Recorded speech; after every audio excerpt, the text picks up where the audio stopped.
হরে কৃষ্ণ, জয় নিতাই, জয় গৌর। যা গরম পড়েছে তাই ভাবলাম আজকে দুটো রেসিপি আপনাদের সাথে শেয়ার করি। আমি আমার ভগবানকে আজকে ম্যাঙ্গো লস্যি বানিয়ে দিয়েছিলাম, তো তারই রেসিপি দেখাচ্ছি।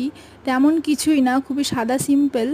একটা আমকে কেটে ব্লেন্ডারে ব্লেন্ড করে নেব, কিছু মিশ্রির দানা দিয়ে ব্লেন্ডারে ব্লেন্ড করে নিয়ে তার মধ্যে আমি টক দই দিয়ে দেব।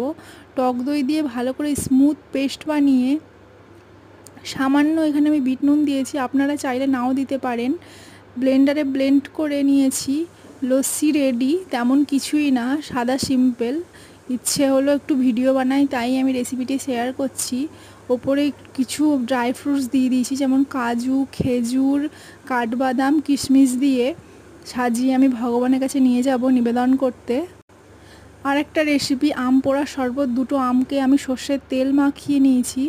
এবার গ্যাসটাকে জ্বালিয়ে তার মধ্যে আমটা ভালো করে পুড়িয়ে নেব। আমটা পোড়া হয়ে গেছে, এইভাবে পুড়িয়ে নিয়েছি। এই আমগুলোকে এবার আমি জলের মধ্যে ডুবিয়ে রাখবো যতক্ষণ না ঠান্ডা হচ্ছে।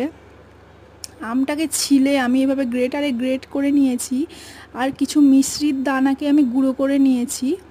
2 চামচের মতো মিশ্রির দানা নিয়েছি। এবার একটা পেস্ট বানিয়ে নিব। তার মধ্যে আমি আমটা দিয়েছি, জিরে ভাজা, বিট নুন আর মিশ্রি দিয়ে পেস্ট বানিয়ে নিয়েছি। একটু পুদিনা পাতাও দিয়েছি, আপনারা চাইলে দিতে পারেন, নাও দিতে পারেন। পেস্টটা খুব স্মুথ পেস্ট হবে এইরকম। এইবার 1 গ্লাস জল নিয়ে নিয়েছি। জলের মধ্যে আমের পেস্টটাকে ভালো করে মিক্স করে নেব। কিছু বরফের টুকরো দিয়ে ভগবানের কাছে নিয়ে যাব।